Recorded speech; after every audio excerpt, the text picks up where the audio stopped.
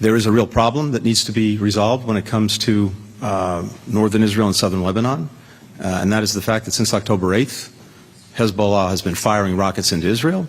Israel's been firing back.